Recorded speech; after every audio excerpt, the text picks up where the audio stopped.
Disclaimer: it's inspired by reality, shaped by imagination. What happens when Michael J. Fox, the beloved actor and lifelong advocate for change, steps onto The View expecting a warm, nostalgic conversation, but instead finds himself in a heated moral showdown with Joy Behar over one of America's most delicate debates? Should there be an upper age limit for U.S. Supreme Court justices? At first, it felt lighthearted. The crowd cheered for him. Whoopi smiled, and Joy cracked a few jokes about Back to the Future. But when the discussion turned serious, Michael's easy charm shifted into conviction. He spoke about progress, the need for fresh perspectives, and how wisdom should evolve with time. Joy, never one to hold back, shot right back. "So what, Michael? You think experience has an expiration date? That's ageism dressed up as reform." The laughter in the studio faded. Michael leaned forward, his tone calm but firm. "No, Joy, I'm saying leadership should have renewal. Even great minds can get stuck if they never step aside." The tension was immediate. Whoopi's eyebrows went up. Sonny Hostin tried to mediate, but the energy between Joy and Michael had turned into something raw. Joy leaned in, her voice sharp. "You'd toss out a lifetime of wisdom because you want new blood? That's not fairness, that's arrogance." Michael's eyes narrowed slightly. "And keeping power forever isn't arrogance?" The audience gasped. Even the camera crew seemed frozen. What Joy said next stunned everyone on set, including Michael himself. It hit so deep, the entire mood of the show changed in an instant. What happened next, you can't imagine. The studio lights of The View shimmered off the polished desk as the crowd erupted in cheers. Michael J. Fox stepped onto the stage with that familiar boyish smile, his trademark warmth lighting up the room. He waved to the audience, shook hands with Whoopi, hugged Sonny, and gave Joy Behar a friendly nod. For a moment, it felt like a reunion, a beloved face from the past meeting old friends in the present. "Michael, we're so happy to have you back," Whoopi said, her voice carrying that easy authority she always brought to the table. "You've inspired so many people for decades." "Thank you," he replied modestly, his voice steady but humble. "It's good to be here. You all have quite the energy." Joy smirked. "Well, it depends on who's sitting at the table," she quipped, earning a ripple of laughter from the crowd. Michael chuckled, playing along. "Then I'll try to keep it friendly today." The first few minutes were warm, stories from his family ties and Back to the Future days, updates on his foundation's work, and a lighthearted exchange about how time travel might come in handy during election season. But as the laughter settled, Sonny shifted the tone. "Michael," she began, leaning in thoughtfully, "you've always talked about embracing change and progress. There's a growing debate now about whether the Supreme Court should have an upper age limit. What do you think?" The crowd hushed. Joy tilted her head, interested. Michael smiled faintly, his eyes flicking to the audience. "You know, I believe in wisdom that adapts. I think there comes a point in any position, whether it's acting, politics, or the bench, where we all have to recognize that our worldview might not fit the world as it is now." The comment drew a few murmurs. Joy crossed her arms, her expression sharpening. "So, you're saying older justices shouldn't be allowed to serve?" she asked, her tone calm but edged. Michael shook his head. "Not exactly.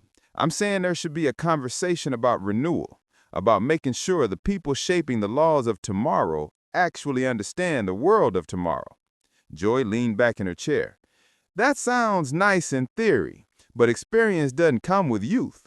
It comes with time, and some of these older justices have more understanding of America than any 20-something with a social media account." The audience gave a soft round of applause at that.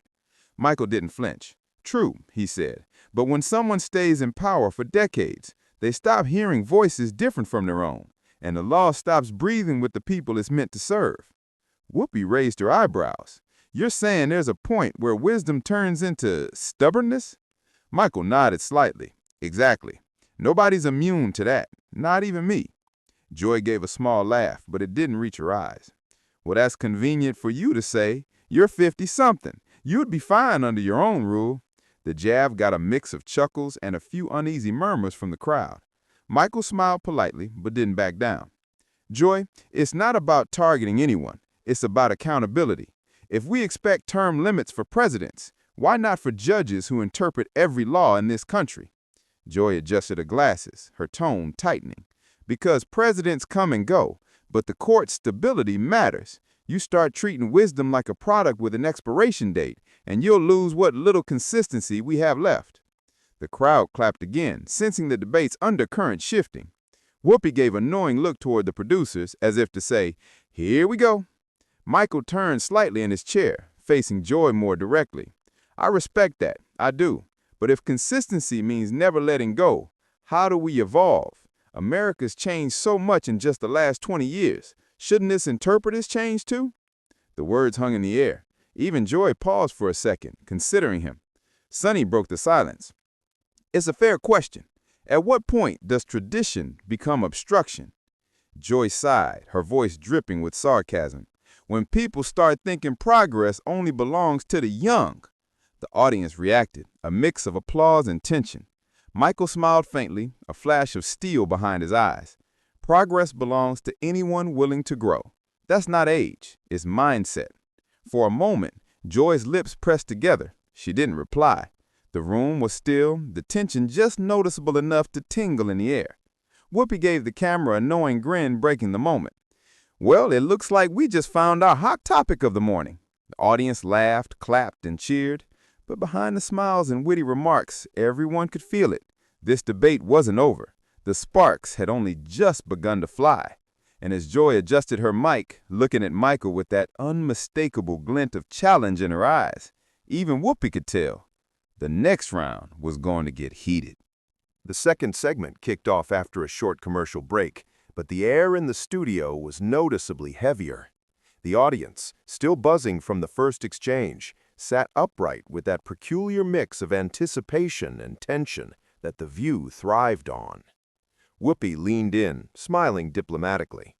"All right, welcome back. We're here with the legendary Michael J. Fox, and we've been talking about whether there should be an upper age limit for Supreme Court justices. I think it's fair to say things are getting lively." The crowd laughed, but the laughter was cautious, like they all knew something big was brewing. Michael gave a polite smile. "It's an important conversation. We're talking about people who make decisions that last generations. That's not something we should avoid debating." Joy turned slightly in her chair, one leg crossed, her hand resting on her chin.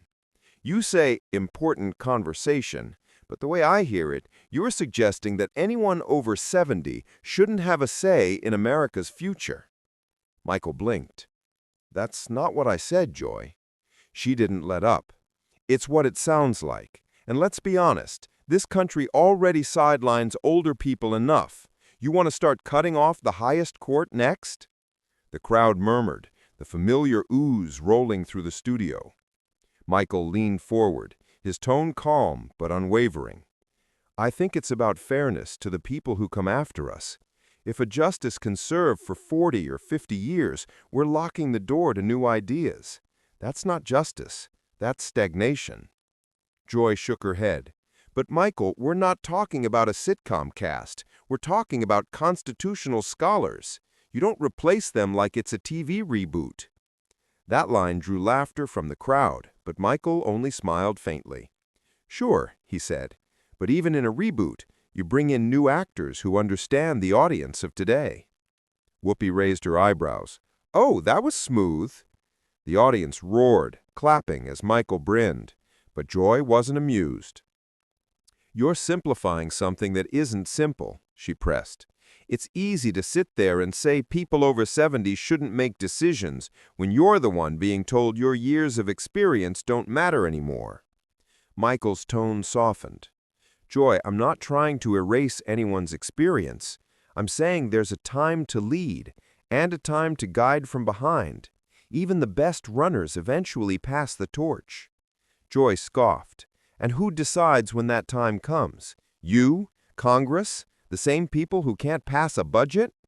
The studio rippled with laughter and applause. Michael chuckled, but he shook his head. "That's a fair shot. But that's why term limits or age caps exist. They're not personal. They're systems to keep things fair. It's not about punishing wisdom. It's about keeping the system alive." Joy's voice grew firmer. Alive doesn't mean young, Michael. It means capable.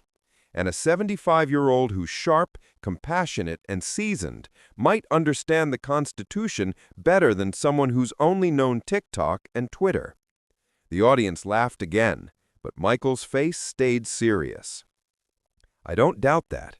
But let's not pretend everyone stays sharp forever. Even the wisest people lose touch sometimes. And when you're interpreting laws for 330 million people, we can't afford disconnect. That line drew gasps, then a round of clapping. Whoopi leaned back, giving Joy a look like, "You gonna let that go?" Joy wasn't. So what's next? We start making mental fitness tests for Congress, for mayors, for TV hosts? The audience broke into a mixture of laughter and applause. Even Sonny smiled nervously. Michael tilted his head. If that's what it takes to make sure people can still do the job right, why not? The studio erupted. Some clapped, others booed. Whoopi threw her hands up. Okay, everyone calm down before we have to call HR. Joy laughed dryly, but her eyes didn't. You're playing a dangerous game, Michael. Once you start putting limits on people, you give someone else the power to decide who's fit enough to serve. That's a slippery slope toward age discrimination. Michael leaned back, calm but resolute. I get that fear, but there's also a danger in never stepping aside. We all need turnover, renewal. Otherwise, we keep repeating the same mistakes decade after decade. Sonny jumped in carefully. Joy, what Michael's saying does make sense from a representation point of view. The average American is around 40 years old. But our decision-makers, judges, senators, many are over 70. Maybe that's part of the disconnect we feel as a country. Joy turned towards Sonny. Disconnect comes from lack of respect. People don't listen to each other anymore. They just want everyone replaced by someone who looks younger or thinks trendier. Michael nodded slowly. Respect goes both ways. Younger generations want to learn, but they also want a chance to lead. If no one steps aside, where do they go? The studio quieted. Even Joy hesitated. Michael's voice had softened, carrying a kind of weary sincerity that cut through the noise. Whoopi, sensing the moment, said, "You know, this reminds me of when Barbara Walters used to say, 'Everyone has their time in the chair, but you've got to know when to give it up.'" The crowd clapped, remembering the show's founder. Joy smiled faintly. Barbara never gave anything up easily. Michael laughed softly. That's what made her great. But even she knew, times change, and the best leaders prepare others to carry it forward. The applause that followed was steady, respectful. But as the camera zoomed in, Joy's expression hardened again. She wasn't done, not by a long shot. As the music swelled for the next commercial break, she leaned toward Michael, her voice just low enough for the mics to catch. "You're underestimating what experience brings to the table." Michael turned his head, eyes calm but firm. "And you're underestimating what staying too long can take away." Whoopi's eyes widened as the segment cut to black. The debate had started as policy talk. Now it was personal, and everyone could feel it. When The View returned from commercial, the tension was almost tangible. The audience whispered among themselves as the theme music faded and the camera panned across the hosts. Joy sat still, her arms crossed, her lips curved in that half-smile that said she was ready for another round. Michael J. Fox, by contrast, looked thoughtful, hands folded, posture steady, but his eyes had that spark that told everyone he wasn't backing down. Whoopi exhaled into her microphone. "All right," she said, her tone light but watchful. "Before we left, things got a little spirited. Let's see if we can have a productive conversation about this." "Productive," Joy repeated, with a dry laugh. "Sure, as long as productive doesn't mean telling people they've aged out of their usefulness." Michael smiled faintly. "It's not about usefulness, Joy. It's about perspective. I think the Supreme Court, just like Congress or even entertainment, needs to reflect the times we live in." Sonny jumped in, curious. "Michael, Do you think age limits would actually make things better? Or is it more about the mindset people bring to the job? He nodded slowly. Mindset's part of it, but let's be honest. Most of us don't step aside voluntarily even when it's time. We cling to what we've built. Power's addictive, influence even more so. And sometimes the country ends up paying the price for that. A ripple of murmurs rolled through the audience. Joy's jaw tightened. "Michael," she said, voice lowering, "I respect where you're coming from, but you're talking about people who've given their lives to public service. Telling them to retire isn't a policy, it's an insult." Michael took a deep breath. His hands trembled slightly on the desk, not from nerves, but from the Parkinson's that everyone in the room knew he'd lived with for decades. The tremors seemed to give his next words even more gravity. "I know what it means to feel time closing in. I know what it's like to realize you can't do everything you once could. That doesn't make me bitter, it makes me grateful, because it reminds me that legacy isn't about holding on. It's about preparing others to carry the torch." The room went still. Even Joy blinked, her expression softening for a split second. Michael continued, his tone low and honest. "I've spent half my life learning to accept change I didn't ask for. And I've met people, amazing people, who fought to stay in control long after life told them to let go. But here's the truth. None of us get to stay forever. Not in our jobs, not in our bodies, not in our time. The best thing we can do is make room for what's next." The audience began to clap softly, the kind of applause that starts with respect, not excitement. But Joy wasn't done. She leaned in, voice firmer now. "That's moving, Michael, but that's your journey. You've had to face things most people haven't. You can't project that onto everyone else. Some people grow sharper with age, not slower." He nodded. "I agree, some do. But should a system rely on exceptions or rules that make sense for everyone?" Joy's tone grew defensive. "The system's worked for centuries. It's not perfect, but it's stable." Michael's eyes lifted toward her. "Stable doesn't mean right. Stability can be comfortable, but it can also be complacent." The audience murmured again. You could feel a divide, half nodding along, half watching Joy to see how she'd strike back. Whoopi jumped in. "Joy, let me ask you this. If someone's sitting on the bench and they're 85, 90 years old, is there ever a point where you think they should retire?" Joy hesitated, clearly measuring her words. "If they can't do the job, yes, but that's about capacity, not age." Michael smiled softly. "That's just it. No one likes to admit when they can't anymore. Not judges, not politicians, not any of us. That's why we need structure, to protect us from our own pride." There it was. That line hit the room like a quiet thunderclap. The audience clapped again, louder this time. Joy looked momentarily caught off guard, but she steadied herself, her expression hardening. "You know what, Michael?" she said. "You talk a lot about letting go, but maybe that's because you've had to. Not everyone wants to give up their life's work just to make space for the next guy." The crowd audibly gasped. Whoopi's eyes went wide, and Sunny turned sharply toward Joy, as if to say, "Did you really just go there?" Michael froze for half a beat. The silence was deafening. Then, instead of reacting with anger, he nodded slowly. "You're right," he said quietly. "I did have to learn to let go. But it taught me something a lot of people never learn, that you don't lose yourself when you step aside.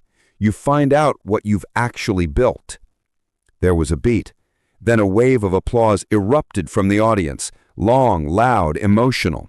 People stood up. Even Whoopi clapped. Joy looked taken aback, but tried to smile through it. "That's beautiful," she said, her tone cooler now. "But that's personal experience. This is law, not life advice." Michael turned to her with that half grin that somehow managed to carry both kindness and challenge. "Joy, law is life advice. It's written by people for people. And if the people writing it can't understand the world they're shaping, then maybe it's time they make room for someone who does. The applause only grew louder. Some audience members were standing now, cheering him on. Joy glanced toward Whoopi, her expression tight. Whoopi looked between them and said with a wry smile, "Well, I think we can all agree that one hit a nerve." Michael chuckled softly. "Maybe that's a good thing. Nerves mean we're still feeling something."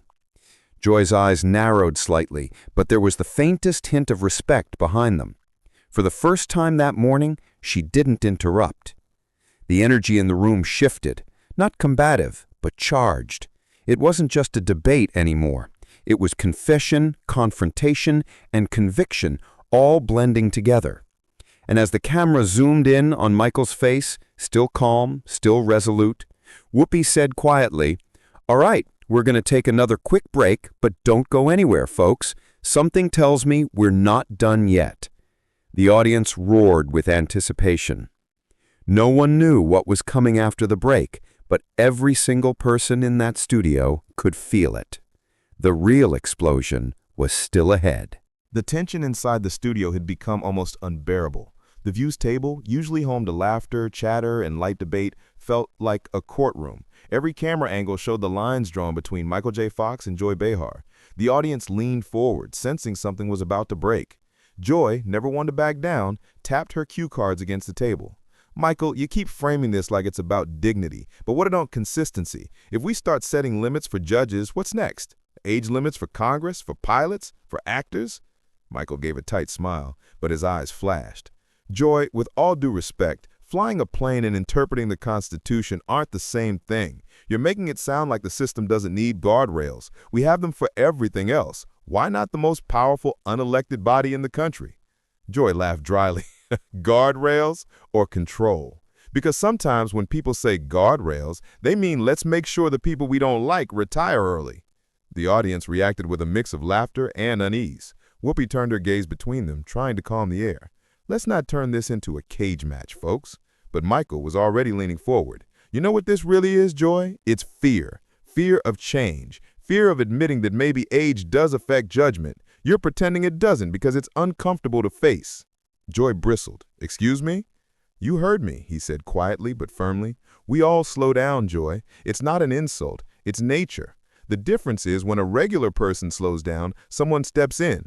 But when a Supreme Court justice slows down, no one can. That's not justice. It's denial." The studio went dead silent. Joy sat back, blinking hard, her face tightening. "Michael," she said, her voice low, "I've been in this business longer than most people here have been alive. I've seen people underestimate the elderly all my life. You talk about denial? Maybe you're denying that wisdom doesn't vanish at 70. Michael had a shade. "Wisdom doesn't vanish, Joy, but reaction time, memory, adaptability, they do. You can honor someone's career without letting them decide the fate of generations when they're barely keeping up with the present." The crowd murmured again, torn between empathy and discomfort. Whoopi tried again to interject, but Joy's voice rose sharp and cutting now. "And who are you to decide that? Who gets to say when someone is too old to think clearly? You? Congress? Hollywood?" Michael leaned back in his chair, jaw clenched. "Maybe it's not about who decides, Joy. Maybe it's about people having enough self-awareness to know when it's time to step down. The fact that some don't, that's the problem." Joy's tone turned icy. "That's easy to say when you're sitting in your prime, preaching from the comfort of sympathy. Try walking in the shoes of someone who spent decades fighting to be taken seriously and then gets told you're too old to matter. You don't understand that kind of insult." Something in Michael's face softened. For a second it seemed like he might back down, but then he said quietly, "I do understand what it means to lose control of your body, Joy. To have people look at you and see weakness instead of worth. That's why I'm saying this. It's not about ageism. It's about responsibility."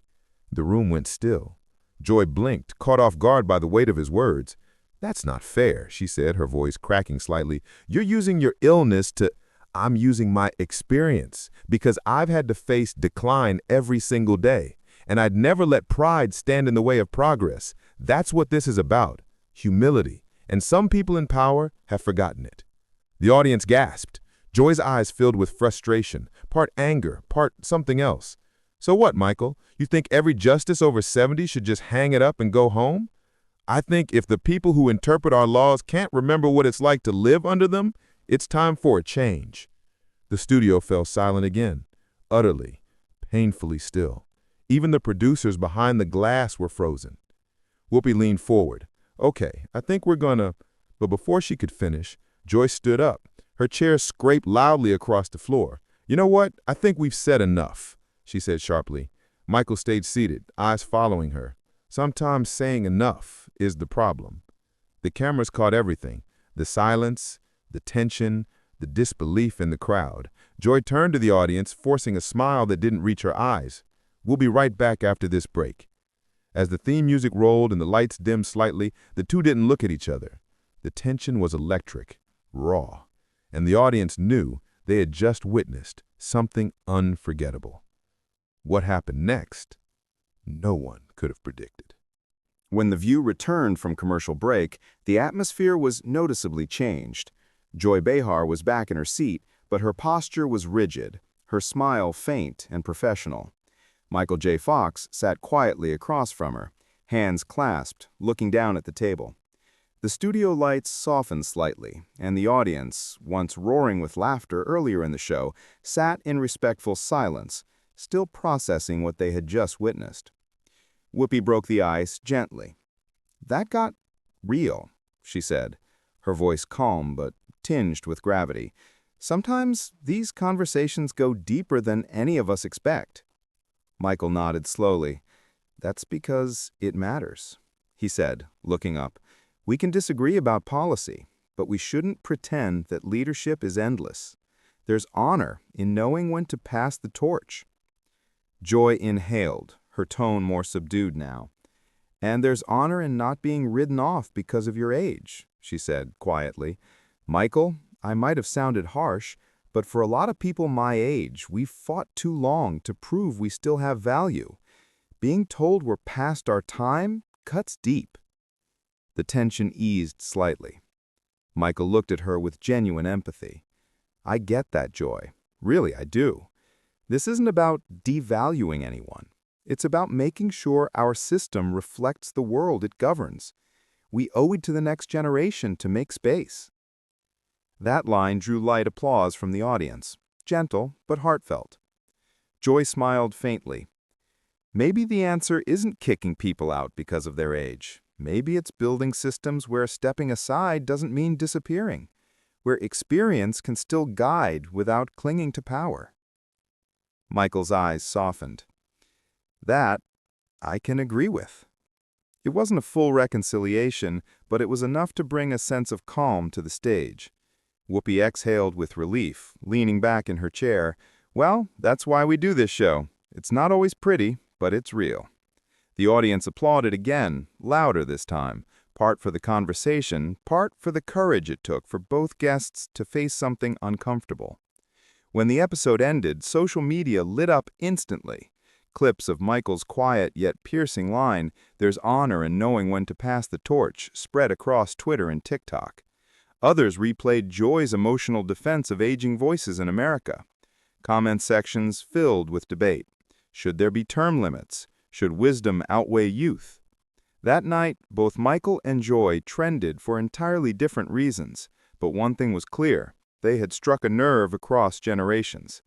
As the final shot of the episode replayed, a silent moment between them, two people from different worlds acknowledging each other with a nod, the narration voice would have said it best. Sometimes, the hardest debates aren't about politics. They're about pride, purpose, and the moment you realize time doesn't stop for anyone. What happened next? Well, you wouldn't believe how far this conversation reached. If you enjoyed this powerful moment, subscribe for more celebrity showdowns, emotional debates, and unforgettable clashes that keep daytime TV alive.